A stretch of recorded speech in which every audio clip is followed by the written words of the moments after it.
है brief history of human rights, मानव अधिकार का इतिहास। इससे पहले हमने ह्यूमन राइट वायलेशन, मानव अधिकार उल्लंघन के बारे में पढ़ा था। आज हम मानव अधिकार के इतिहास की कैसे मानव अधिकारों के बारे में लोग अवेयर हुए, कैसे हमें ज़रूरत पड़ी कि कोई जो मानव अधिकार है वो भी एक होने चाहिए मनुष्य के लाइफ में, मनुष्य के जीवन में। इसके बारे में अब हम देखते हैं। The concept of human right has been related to Sanskrit, Greek philosophy and various religion of the world since very ancient time. जो मानव अधिकार है इसकी अवधारणा बहुत प्राचीन काल से, प्राचीन समय से दुनिया के विभिन्न धर्मों और संस्कृत व ग्रीक दर्शन से रिलेटेड रही है। दैट मीन्स जो मानव अधिकार है ये, इसकी जो अवधारणा है, इसकी ज़रूरत, ये शब्द बहुत प्राचीन समय से चला आ रहा है। संस्कृत, ग्रीक और दर्शन शास्त्र के विभिन्न धर्मों से संबंधित जो बेसिकली बात करते हैं संसार में अलग अलग क्षेत्र धर्म से समय समय पर उठती रही है। In the highly ancient culture of India a similar society and whole humanity was given special importance to the development of the entire humanity. अगर हम बात करते हैं भारत के बारे में, तो भारत में प्राचीन वैदिक संस्कृति जो थी उसमें एक समताकारी समाज और संपूर्ण मानवता के विकास को, यानी कि भारतीय प्राचीन जो भारतीय संस्कृति थी उसमें किसी एक व्यक्तिगत के हित को नहीं बल्कि संपूर्ण मानवता के हित को और संपूर्ण समाज के हित को महत्व दिया जाता रहा है। और इसी से संबंधित जो है ये कंसेप्ट ह्यूमन राइट, मानव अधिकारों का जो कंसेप्ट है ये रिलेटेड है। After the Renaissance in Europe, human rights begins to be articulated as a special category from the early 18th century। और जो पुनः जागरण था इसके बारे में हमने पढ़ा था, आपका फर्स्ट ईयर में थोड़ा सा इसके बारे में बताया गया था। तो यूरोप में पुनः जागरण के बाद, रेनेसेंस के बाद 18वीं शताब्दी के शुरुआत में ही मानव अधिकार, ह्यूमन राइट का एक स्पेशल कैटेगरी, एक विशेष श्रेणी के रूप में स्पष्ट करना, यानी कि इसे एक डिफरेंट कंसेप्ट के रूप में लोगों के बीच में जाना जाने लगा था। और इस समय यह धारणा, ये कंसेप्ट लोगों के बीच में जोर पकड़ने लगा था कि जो मेल और फीमेल है उन्हें सबको प्रकृति ने कुछ ऐसे बेसिक राइट्स दिए हैं जिनका संरक्षण करना, सेफ्टी करना राज्य का, किसी भी सोसाइटी का एक इम्पोर्टेंट रेस्पॉन्सिबिलिटी है। दैट मीन्स इसके अकॉर्डिंग ये माना गया था कि जो भी हमारी सोसाइटी में मेल फीमेल हैं, इन मेल फीमेल के बीच में सभी जो मेल फीमेल के लिए प्रकृति के द्वारा स्वाभाविक तौर पर कुछ ऐसे अधिकार दिए जाने चाहिए जिनका संरक्षण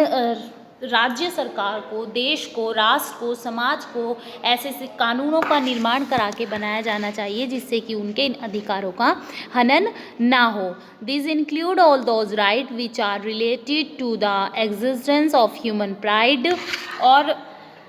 वे सभी अधिकार, वे सभी राइट्स इसमें इंक्लूड हैं, उन सभी अधिकारों को इसमें शामिल किया गया है जिनका रिलेशन मानव के अस्तित्व और उसके गौरव से है। यानी कि जो ये प्रकृति के द्वारा अधिकारों की हम बात कर रहे हैं, इनका संबंध मानव के अस्तित्व और उसके गौरव, उसके प्राइड से है।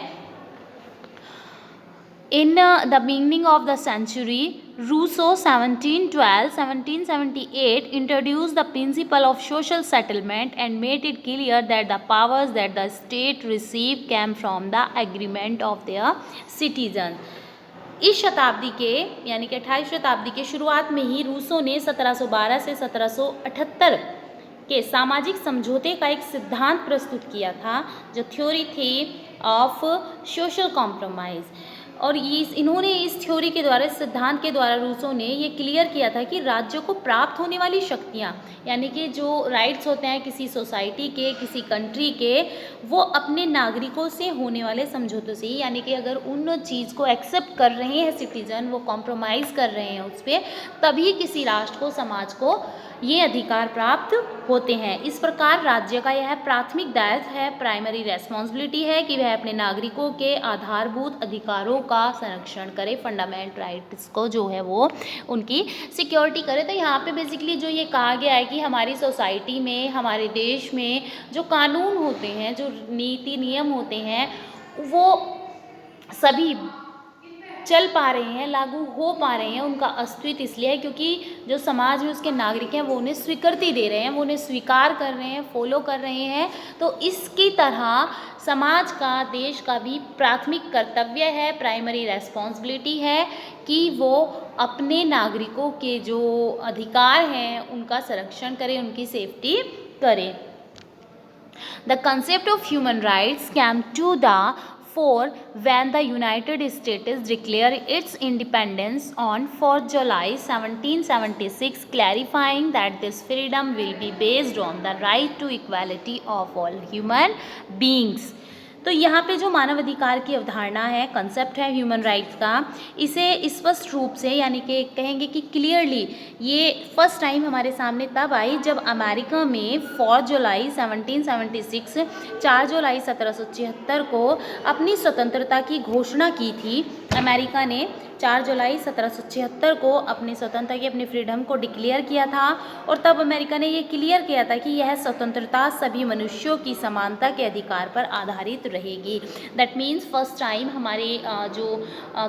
हमारी सोसाइटी में, हमारे वर्ल्ड में, या कह लीजिए कि जो शुरुआत हुई थी मानव अधिकार की सबसे पहले क्लियरली तब हुई थी जब 1776 में 4 जुलाई को अमेरिका ने अपने आप को स्वतंत्र राष्ट्र घोषित किया था और उसने कहा था कि ये जो स्वतंत्रता है, ये जो फ्रीडम है, ये केवल किसी एक व्यक्ति की, ये पर्सनली व्यक्तिगत नहीं है, ये सभी मनुष्यों की समानता के अधिकार पर, यानी कि जो इक्वलिटी राइट है, इक्वल राइट्स हैं फॉर ऑल ह्यूमंस, इसके आधार पर ये आधारित होगी। ये इसका एक मेन कंसेप्ट रहेगा।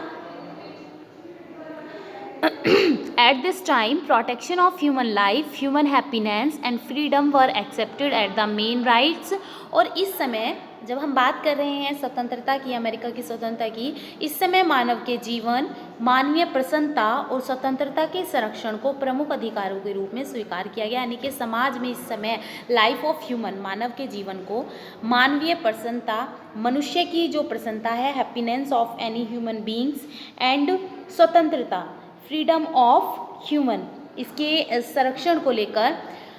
जो ये सब चीज़ें थी, यानी कि मनुष्य का जो जीवन है, उसकी लाइफ है, उसकी लाइफ से रिलेटेड जो हैप्पीनेस है, उसकी फ्रीडम है, इन सब चीज़ों को मेन राइट्स में, किसी भी ह्यूमन बीइंग के मेन राइट्स में इसे इंक्लूड किया गया था। The French government added several such provinces to its various law that protect the right of citizen by the government in the field of employment, social welfare, public health and education. और इस समय France की सरकार ने अपने देश में विभिन्न कानूनों में ऐसे नए आर्टिकल्स यानी कि बदलाव किए थे, नए नियम जोड़े थे, जिससे कि जो रोजगार है, समाज का कल्याण है, जन स्वास्थ्य है और शिक्षा है, इन क्षेत्र में सरकार द्वारा नागरिकों के अधिकारों का संरक्षण किया जा सके। यानी कि उस समय फ्रांस में वहाँ की गवर्नमेंट ने अपने कानूनों में ऐसे जो अमेंडमेंट्स किए थे, ऐसे